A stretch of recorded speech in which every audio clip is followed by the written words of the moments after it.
السلام عليكم. تركيا لاعب مهم في القضية السورية.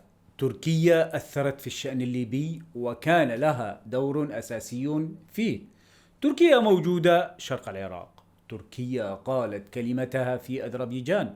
تركيا تصنع سفنها الحربية بنفسها وتنتج طائرات مسيرة عالية الجودة باعتها للدول الأوروبية، لإحدى دول الاتحاد الأوروبية. تركيا تتفاوض مع روسيا وأمريكا الند بالند.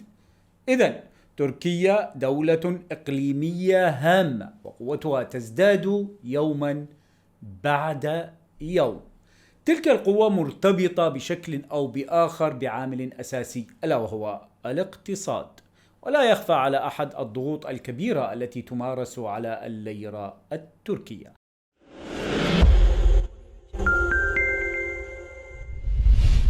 أعلن الرئيس أردوغان عن أمرين مهمين. أولهما افتتاح ميناء فيليوس الذي كان حلم السلطان عبد الحميد الثاني قبل ما يقارب 150 عاما، والثاني طبعا سنتحدث عنه وهو اكتشاف الغاز.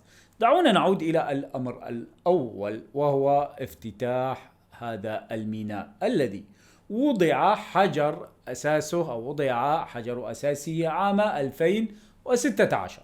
هذا الميناء ستكون طاقته الاستيعابية في المرحلة الأولى 5 ملايين طن سنويا، على أن تصل في المرحلة الثانية إلى 25 مليونا، ومن المتوقع تحقيق نحو 228 مليار دولار عام 2023 و987 مليار دولار عام 2053. هذا الميناء يعتبر ثالث أكبر ميناء في تركيا، ويعتبر بمثابة بوابة بحرية ل3 ولايات مهمة، وهي زونكولداك وبارتين وكارابوك إن لفظتها صح، فضلا عن كونه بوابة بحرية للعاصمة التركية أنقرة، مما سيسهل فعليا نقل البضائع من وإلى المناطق الصناعية في الولايات والمناطق المحيطة بها، وأهمها طبعا كما قلنا العاصمة أنقرة.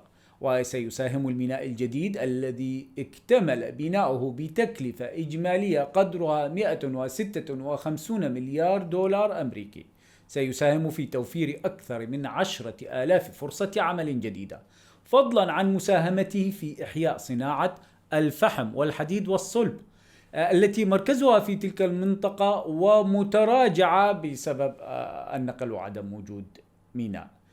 إذن أهمية أخرى بالنسبة لهذا الميناء هو وقف الهجرة العكسية إلى المدن التركية الكبرى، وبدأ تدفق الهجرة إلى تلك الولاية. كما قلنا 10,000 فرصة عمل ستتوفر بعد افتتاح هذا الميناء.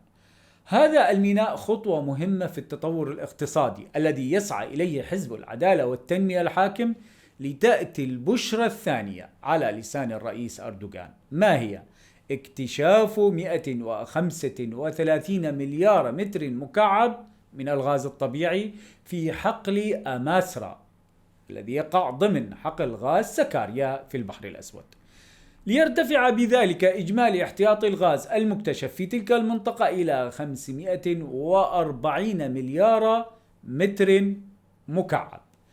تأتي أهمية هذا الاكتشاف كون الغاز من الطاقة الهامة لدى اقتصادات الدول، وأنقرة تستورد جل ما تحتاجه من الغاز، وذلك الاستيراد يرهق الموازنة التركية التي تخصص له في العام بين 35 إلى 50 مليار دولار سنويا، طبعا بين نفط وغاز. وبعد إعلان اكتشاف اليوم من الغاز مع الاكتشاف السابق الذي أعلن عنه الرئيس أردوغان، سيصبح المجموع 540 مليار متر مكعب. إذا كان استهلاك تركيا من الغاز بين 40 إلى 45 مليار متر مكعب سنويا، أي أن الكمية المكتشفة تكفي تركيا ما يقارب 10 سنوات. هذا الأمر سيكون عاملا كبيرا في دعم الاقتصاد التركي. طبعا لن ننسى التنويه إلى أنه مع افتتاح الميناء تم افتتاح جامع أذن محمد، والذي سمي باسم مكتشف الفحم عام 1829 في ظل الدولة العثمانية.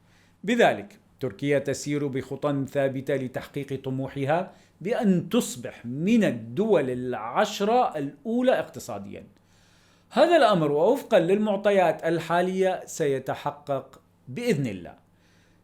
ما دمنا نتحدث عن الاقتصاد، ننوه إلى أن الرئيس التركي تحدث مع رئيس البنك المركزي ووجهه لخفض الفائدة التي تعطيها البنوك التي كانت قد رفعت أكثر من مرة، وعلى أثرها أقال الرئيس أردوغان رئيس البنك المركزي السابق. طبعا هذا الأمر فيه تفصيلات سنتحدث عنها بشكل دقيق بلقائنا مع الخبير الاقتصادي الدكتور محمد سميح القباني. وحتى ذلك الوقت، نورس العرفي يحييكم والسلام عليكم.